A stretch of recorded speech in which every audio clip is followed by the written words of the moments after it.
ये श्रृंखला सर्व आत्माओं के पिता परमात्मा शिव के द्वारा उच्चारित महावाक्यों के संकलन पर आधारित है।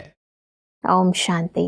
गॉडलीवुड स्टूडियो द्वारा प्रस्तुत अमूल्य रत्न में आप सभी का हार्दिक स्वागत है।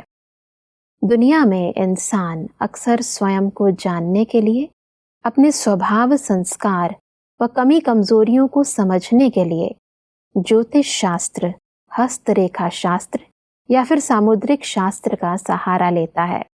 परंतु वास्तविकता ये है कि जितना हम अपने बारे में जानते हैं उतना कोई और मनुष्य व शास्त्र हमारे बारे में बता नहीं सकता। स्वयं को यथार्थ रियलाइज करने व परिवर्तन करने की विधि क्या है, आज हम ईश्वरीय महावाक्यों द्वारा समझेंगे।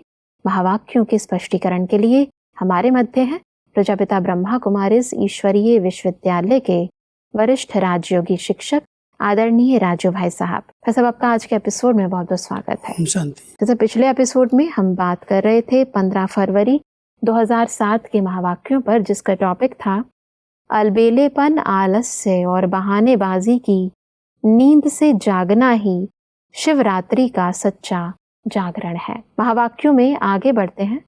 परमात्मा कहते हैं कि जो आप करेंगे वह आपके पीछे वाले करते हैं।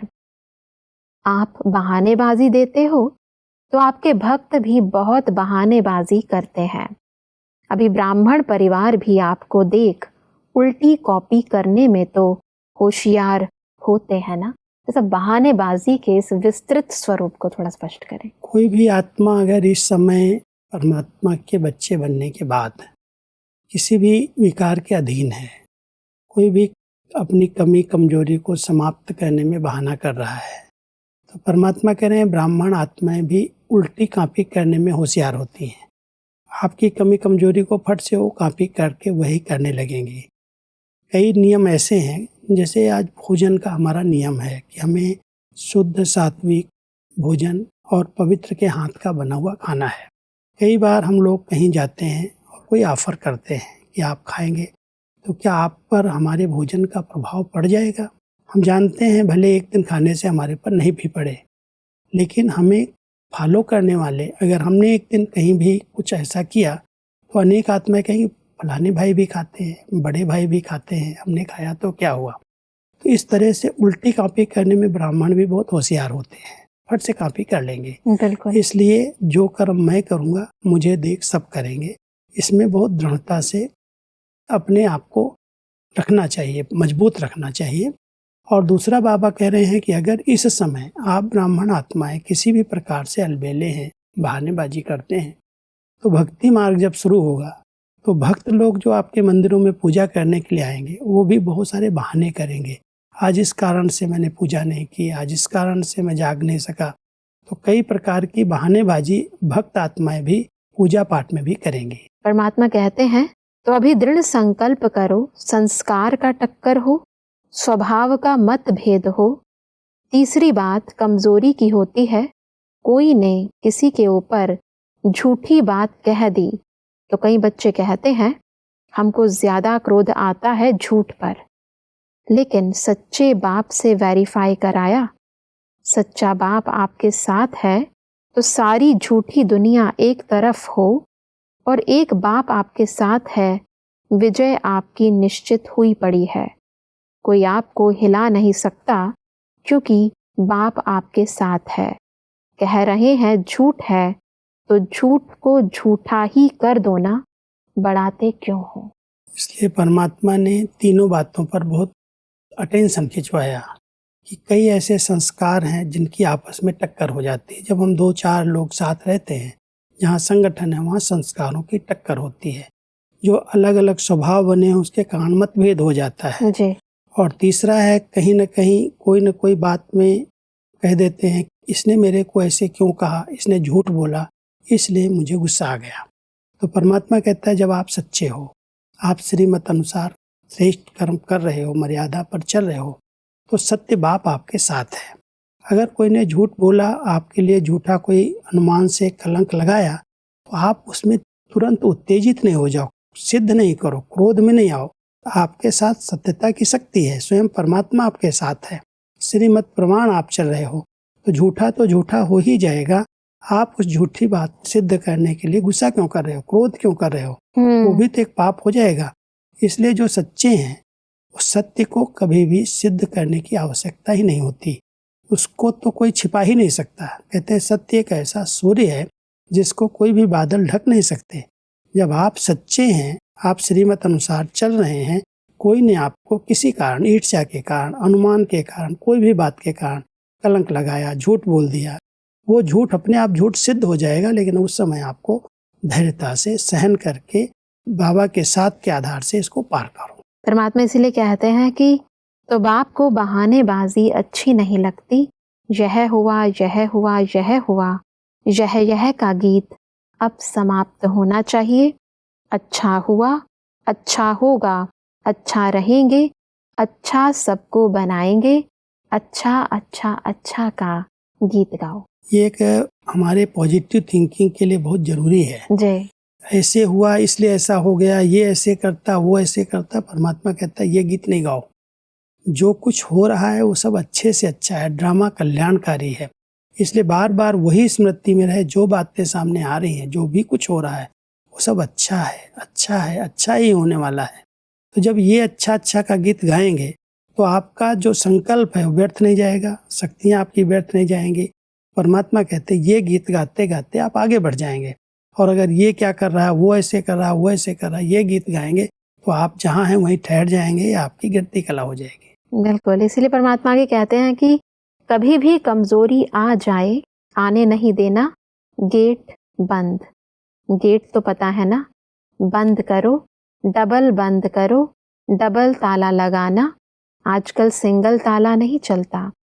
एक याद का, एक मन को सेवा में बिजी रखने का, यह 2 ऑलमाइटी ताले लगा देना। गोदरेज का नहीं, गॉड का। पक्का जागरण करना, पक्का व्रत रखना। सब गॉड के यानी ऑलमाइटी परमात्मा के इस डबल लॉक को थोड़ा स्पष्ट करें। परमात्मा ने हम सबको डबल लॉक दिया है, सिंगल नहीं दिया है। केवल याद में रहने से आप अपनी कमी कमजोरियों को बंद नहीं कर सकते, उसके दरवाजे को रोक नहीं सकते। जरूरत है मनसा को सेवा में बिजी करने की। मन फ्री है तो व्यर्थ संकल्प आएंगे ही। बिल्कुल। इसलिए परमात्मा हम सबको कह रहे हैं, जैसे वो गॉडरेज का ताला प्रसिद्ध है, कहते बहुत मजबूत होता है, ऐसे ही मजबूत ताला है याद और सेवा के बैलेंस का। परमात्मा गॉड ने हमें श्रीमत दी है कि याद में निरंतर रहो और सेवा पर निरंतर रहो। जी। तो याद और सेवा का डबल लॉक जिसके पास है, वो माया की कोई भी बात को अंदर घुसने नहीं देगा, उसका जैसे दरवाजा बंद हो जाएगा। इसलिए सिंगल लॉक से भी आजकल कहते काम नहीं चलता है, डबल लॉक की जरूरत है। ऐसे ही आप बच्चे भी याद और सेवा में सदा बिजी रहो। कोई भी कमी कमजोरी संस्कार माया का वार आपके ऊपर नहीं हो सकेगा। बिल्कुल। महावाक्यों में आगे बढ़ते हैं तो परमात्मा कहते हैं कि जो भी ज्ञान की बातें हैं ना, उसको रिवाइज भी करो और रियलाइज भी करो। एक एक पॉइंट जो शिक्षा की मिलती है या नशे की खुशी की मिलती है, उसको रियलाइज करो। अपने आप से रियलाइज करो कि हर बात अनुभव में है। अनुभव किया है या सिर्फ नॉलेज के आधार से सोचते हैं, सुनते हैं, वर्णन करते हैं। रिवाइज और रियलाइज दोनों को स्पष्ट करें। कई बार हम सब आपस में मिलते हैं तो बाबा की मुरली को रिपीट करते हैं, रिवाइज करते हैं। जी। परमात्मा कहते हैं रिवाइज करना तो बड़ा सहज है, एक दूसरे को सुना देते हैं, लेकिन रियलाइज करो क्या जो परमात्मा ने कही बात, जो हमने रिवाइज की, उसका अनुभव किया है, या हम ऐसे ही दूसरों को सुना रहे हैं, सुन रहे हैं, सोच रहे हैं। रियलाइज करने से परिवर्तन आएगा। बिना रियलाइज किए, बिना महसूस किए कि अगर मान लो आज हमने बाबा की बहुत अच्छी अच्छी बातें, ये बहुत अच्छी ड्रामा की पॉइंट बहुत अच्छी है, आज बाबा ने योग की बहुत अच्छी विधियां बताई, हम रिवाइज कर रहे हैं, लेकिन क्या वो विधियों को हमने अनुभव में लाया? मान लो परमात्मा कह रहे हैं बच्चे अपने को आत्मा समझ करके परमात्मा को याद करो, ये याद की बहुत सहज विधि है। जी। परमात्मा की इस बात को हमने रिवाइज किया, लेकिन रिवाइज करने के बाद क्या ये रियलाइज किया कि मैं आत्मा हूँ, वो मेरा पिता परमात्मा है, उसके साथ हमारा ये संबंध है, वो कनेक्शन जुड़ा हुआ है। तो जब अनुभव कर लेंगे तब फिर हम किसी को कहेंगे आत्मा समझ के वो परमात्मा को याद करो, तो उसका प्रभाव पड़ेगा। सिर्फ रिवाइज कर लिया, अनुभव ही नहीं है, रियलाइज ही नहीं किया है, तो न खुद में परिवर्तन आएगा, न दूसरी आत्माएं उसको सुन के परिवर्तन कर सकेंगे। बिल्कुल। इसलिए परमात्मा कहते हैं कोई भी पॉइंट सुनते हो, अच्छी लगती है तो अच्छी है तो ठीक, उसको रिवाइज करने के साथ साथ रियलाइज करना बहुत जरूरी है। परमात्मा इसलिए आगे कहते हैं कि हर पॉइंट के अनुभव में डीप में जाना, यह थोड़ा अटेंशन कम है।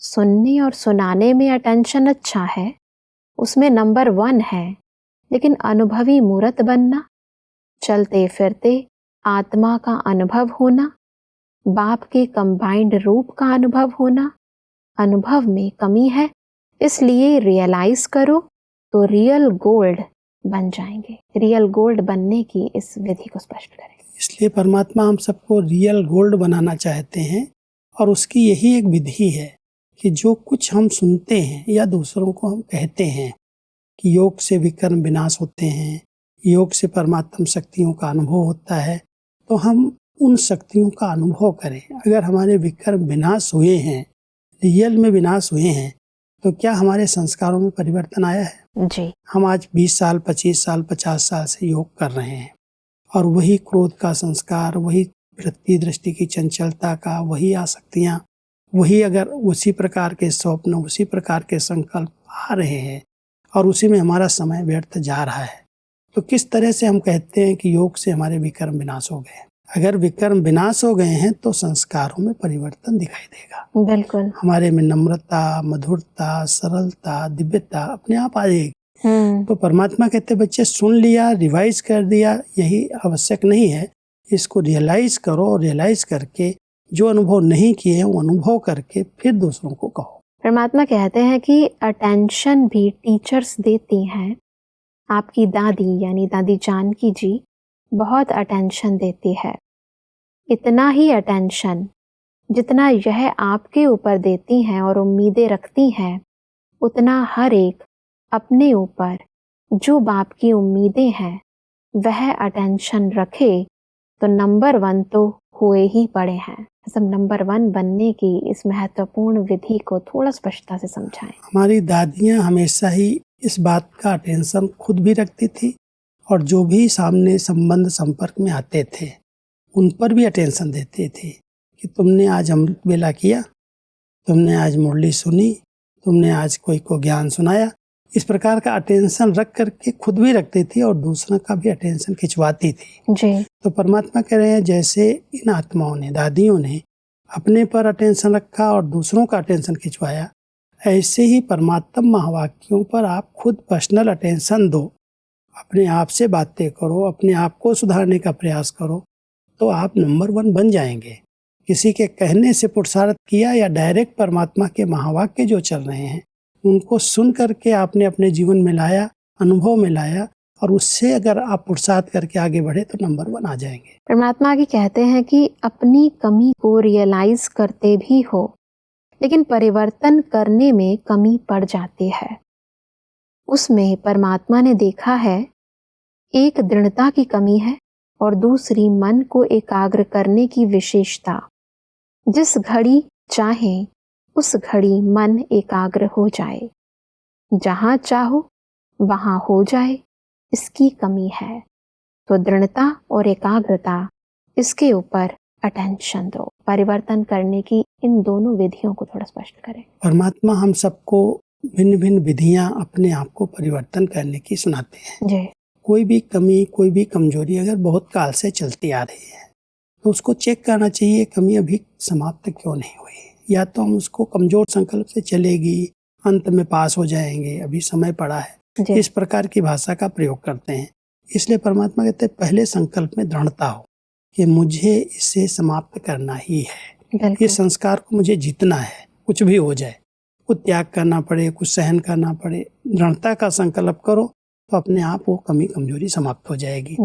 लेकिन इसके साथ साथ परमात्म शक्तियों का अनुभव अगर करना है तो मन की एकाग्रता बहुत जरूरी है, क्योंकि कई बार आत्मा में वो शक्ति नहीं होती है जो अपनी कमी को समाप्त कर सके। दृढ़ता का संकल्प वो कर रहा है लेकिन उसके पास शक्ति नहीं है, और शक्ति तभी प्राप्त होती है जब वो मन को एकाग्र करके जिस स्थिति में स्थित होना चाहे उसमें स्थित हो जाए। तो परमात्मा शक्तियाँ उसको प्राप्त होंगी और उन शक्तियों के आधार से उस कमी कमजोरी को जीत सकता है, समाप्त कर सकता है। बिल्कुल। इसलिए दोनों चीजें हैं, एक दृढ़ता, दूसरी एकाग्रता। बहुत बढ़िया। परमात्मा तीसरी बात बता रहे हैं कि अभी तक वेस्ट है, इकोनॉमी नहीं है। संकल्प, वाणी, संबंध, संपर्क में भी, हर संस्कार, स्वभाव में भी इकोनॉमी से खर्च करो। इकोनॉमी भी जरूरी है। जितनी संकल्पों की इकोनॉमी होगी उतनी यज्ञ की इकोनॉमी के बिना रह नहीं सकेंगे। अगर यज्ञ की इकोनॉमी का नहीं आता, संस्कार इमर्ज नहीं होता, तो इससे समझो समय संकल्प के खजाने के इकोनॉमी की आदत नहीं है। इसलिए यज्ञ की इकोनॉमी का संस्कार इमर्ज नहीं होता। तो दृढ़ता, एकाग्रता और इकोनॉमी के संस्कार को थोड़ा विस्तार पूर्वक समझाएं। परमात्मा इतने बड़े बेहद यज्ञ के पिता हैं और उस पिता को इस यज्ञ को कैसे चलाना है उसको पता है जी। इसलिए बच्चों को एक पाठ हमेशा पढ़ाते हैं कि यज्ञ की कोई भी कारोबार में आप बच्चे इकोनॉमी से करो। जी। बहुत खर्चे करके और कोई काम दिखाई न दे तो परमात्मा वहाँ हम सबका ध्यान खिंचवाते हैं। कम खर्च बाला नसीन, खर्चे कम हो, काम अच्छे से अच्छा हो, इसको कहते हैं इकोनॉमी। जी। लेकिन ये इकोनॉमी वही कर सकता है जिसने अपने संकल्पों की, अपने बोल की, अपने संस्कारों की इकोनॉमी की। माना अधिक सोचने से कोई काम अच्छा नहीं होता। पहला चाहिए अपने संकल्प, बोल, संबंध, जो भी हम संस्कारों में चल रहे हैं, जो हमारा व्यर्थ जा रहा है, उस व्यर्थ को बचाएं। जिस आत्मा ने ये सूक्ष्म इकोनॉमी की है, कम संकल्प से अच्छा काम हो, कम बोल से अच्छे रिजल्ट निकले। अगर संकल्प, बोल और जो भी व्यवहार में हम आ रहे हैं उसमें हम बहुत इकोनॉमी से सोचते कम हैं, बोलते कम हैं, बहुत धैर्यवत होकर के चलते हैं, तो ये इकोनॉमी करने वाला यज्ञ में जो व्यर्थ खर्चे हो रहे हैं उसको बचा सकता है। परमात्मा चाहते हैं यज्ञ की बचत, जो भी व्यर्थ जा रहा है उसको बच्चे बचाएं। बिल्कुल। क्योंकि कोई भी कार्य करना तो जरूरी है, करना भी चाहिए, लेकिन ऐसे नहीं है कि 5 की जगह पर 50 खर्च कर दिया जाए। उसमें इकोनॉमी चाहिए। उसके लिए जरूरत है पहले अपने संकल्प और बोल की इकोनॉमी हो। सूक्ष्म का प्रभाव ही स्थूलता पर पड़ता है। परमात्मा आगे इंटरनेशनल मदर ग्रुप से बात करते हुए कहते हैं कि अगर एक एक मदर जगत माता बन जाए, वृत्ति से हर समय, हर संकल्प में हर माता जगत माता के स्वरूप में स्थित हो जाए, तो कितने वाइब्रेशन वर्ल्ड में मिलेंगे। क्योंकि माँ की भावना जल्दी पहुँचती है। तो जितनी भी मदर्स खड़ी हुई हैं, हर समय अपने जगत के बच्चों को, भाइयों को वाइब्रेशन देती रहो। जैसे माँ प्यार से बच्चे की पालना करती, ऐसे आप सभी को बच्चे समझ के पालना करो, वाइब्रेशन फैलाओ। भाई साहब, माताओं की इस भावना और सेवा दोनों को स्पष्ट करें। परमात्मा के सामने भिन्न भिन्न बच्चों के ग्रुप्स आते, तो इंटरनेशनल माताएं, माना विदेश की माताएं, यहाँ पर किसी ग्रुप में आई जी। और परमात्मा के सामने वो खड़ी की गई, उनका संगठन खड़ा है। तो परमात्मा उन सब माताओं को विशेष इशारा कर रहे हैं कि आप जगत माता बन करके अपने भाइयों को या अपने बच्चों को, आत्मा रूपी भाई हैं और बाकी सब बच्चे हैं जगत माता के हिसाब से, इसलिए इन सब बच्चों को सूक्ष्म स्नेह की सकाश दो, उनका भी कल्याण करो। क्योंकि कई आत्माएं बहुत दुखी हैं, परेशान हैं, माँ माँ कह करके पुकारती हैं, वो देवियों के आगे माँ माँ कह के पुकारते हैं। तो परमात्मा कह रहे हैं आप माताएं जगत माता बन करके इन सबको सूक्ष्म स्नेह की सकाश दो, ताकि वो दुख दर्द से छूट जाए। ऐसा परमात्मा आगे दादी जी के विषय में बात करते हुए कहते हैं कि आपको लगेगा दादी को कुछ हो रहा है, लेकिन दादी से पूछेंगे तो कहेगी कुछ नहीं है। तो यह पेशेंट नहीं है, पेशेंस स्वरूप दिखा रही है। बीमारी भी है लेकिन न्यारी और प्यारी है। बीमारी चल रही है लेकिन वह अपनी मस्ती में है। यह शरीर प्यूरिफाई हो रहा है, अपनी लास्ट स्टेज, भविष्य और भक्ति की स्टेज बन रही है। अभी है जीवन में होते मुक्त और लास्ट समय में है अष्ट देवता प्रसिद्ध होना और भक्ति में है इष्ट देव बनना, तीनों ही संस्कार का पाठ बजा रही है। सब दादी जी की इस ऊंची स्थिति को थोड़ा स्पष्ट करें। 2007 में हमारी दादी प्रकाश मणि, जिनका स्वास्थ्य ठीक नहीं था, तो बाबा कह रहे हैं अगर आप बच्चे उनसे पूछोगे दादी आप कैसे हैं, तो दादी कहेगी मैं बिल्कुल ठीक हूँ, क्योंकि वो पेशेंट नहीं है, वो पेशेंस दिलाने वाली है और शरीर में होते हुए भी वो जीवन मुक्त स्थिति में है। इस समय कोई भी प्रकार की भोगना का, शारीरिक बीमारी का, कष्ट का उसको अनुभव नहीं है। वो अपना भविष्य अष्ट देव पद और भक्ति का इष्ट देव पद भी तैयार कर रही है। माना ऐसी ऊंची स्टेज है बीमारी में जो उस आत्मा को कोई भी तकलीफ नहीं है, कोई दर्द की महसूसता नहीं है, लेकिन ऐसे स्थिति में है जो कोई भी देखते भी अनुभव करेगा दादी जैसे जीवन मुक्त है, कोई भी प्रकार का इनको खिंचाव बंधन नहीं है। तो वर्तमान स्टेज इतनी श्रेष्ठ है और इसके आधार से भविष्य पद, अष्ट देव वाला पद और भक्ति मार्ग का इष्ट देव पद वो निर्धारित हो रहा है, बन रहा है। ये गुप्त उनका उस समय का अभ्यास है। अशरीरी स्थिति में रहते शरीर की कोई भी भोगना आई, ऐसे लगा जैसे शरीर प्योरीफाई हो रहा है, शुद्ध हो रहा है, पवित्र हो रहा है। तो दादी की वो अंतिम स्टेज थी कि शरीर में कोई भी तकलीफ कभी भी मिले, कोई भी बात किया, मैंने खुद पर्सनल पूछा, दादी कहती कुछ नहीं है, मैं आई एम ओके, बिल्कुल ओके हूँ। कभी दादी ने कहा मेरे को दर्द है, मैं बीमार हूँ, और इतनी खुशी से, इतने नशे से बोलती थी जैसे शरीर में कुछ कोई बीमारी है ही नहीं जी। और अगर कहो दादी ऐसे कैसे आप कह रहे हैं, बोले तो डॉक्टरों का कोई हिसाब किताब है, मेरा कुछ नहीं है, शरीर की भोगना कुछ नहीं महसूस किया। इसलिए दादी जी की वो अंतिम स्टेज का बाबा वर्णन कर रहे हैं। और इसीलिए परमात्मा कहते हैं कि जब ब्रह्मा बाप अव्यक्त हुए और दादी को दृष्टि दी, उस दृष्टि की विल पावर से बहुत सर्व स्नेही, सर्व समर्थ, सर्व कार्यकर्ता, निमित्त और निर्माण, इसमें ब्रह्मा बाप को पूरा पूरा फॉलो करते हुए सारे ब्राह्मण परिवार में शक्ति भरी और परमात्मा को साथी बनाकर सभी दादियों के साथ साथ रहकर बहुत अच्छा पाठ बजाया। अभी भी सूक्ष्म में आपके साथ पाठ बजा रही है। परमात्मा भी दादी की कमाल गाते हैं। सबको संगठन के बंधन में स्नेह और सहयोग के आधार से बांधा और यह अमर वरदान है। तो सब आज हमने अपनी कमी कमजोरियों को खत्म करने की यथार्थ विधि को भी जाना और दादी जी की अंतिम स्थिति से कैसे हम प्रेरणा प्राप्त करें वो भी जाना। स्पष्टीकरण के लिए आपका बहुत बहुत धन्यवाद। ओम शांति। दर्शकों, आज के महावाक्यों में परमात्मा ने कहा कि हमें याद और सेवा का डबल ऑलमाइटी लॉक लगाकर कमजोरियों के आने का गेट सदा के लिए बंद करना है। परमात्मा ने कहा कि हमें ईश्वरीय ज्ञान को केवल सुनना व सुनाना नहीं है, अपितु उसे रिवाइज करना है, रियलाइज करना है और रियल गोल्ड बनना है। परमात्मा ने कहा कि स्व परिवर्तन करने के लिए हमें एकाग्रता, दृढ़ता और इकोनॉमी को जीवन में धारण करना है।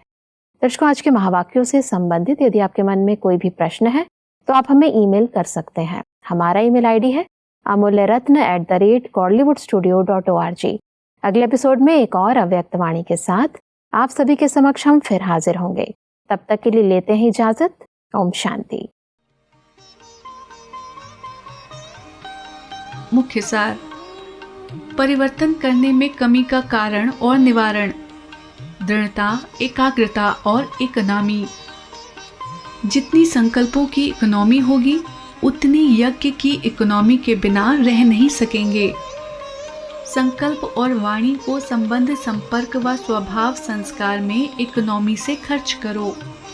सारी झूठी दुनिया एक तरफ हो और एक बाप आपके साथ है तो आपकी विजय निश्चित हुई पड़ी है। झूठ को झूठा ही कर दो ना, बढ़ाते क्यों हो। बाबा संसार तो है लेकिन संस्कार में आ जाए। यज्ञ सेवा का पुण्य हर समय जमा करो तो पुण्य का खाता जल्दी बढ़ सकता है। ज्ञान की बातों को रिवाइज और रियलाइज करो तो रियल गोल्ड बन जाएंगे। अधिक जानकारी के लिए संपर्क करें Amulya Ratan Godlywood studio, Manmohini Van, Shanti Van post, Abu road, 30 7510, district Sirohi, Rajasthan. Email ID है amulyaratn@godlywoodstudio.org। इस श्रृंखला को प्रजापिता ब्रह्मा कुमारीज ईश्वरीय विश्वविद्यालय के सेवा केंद्रों पर क्लास में नियमित रूप से चलाने के लिए गॉडलीवुड स्टूडियो से संपर्क करें।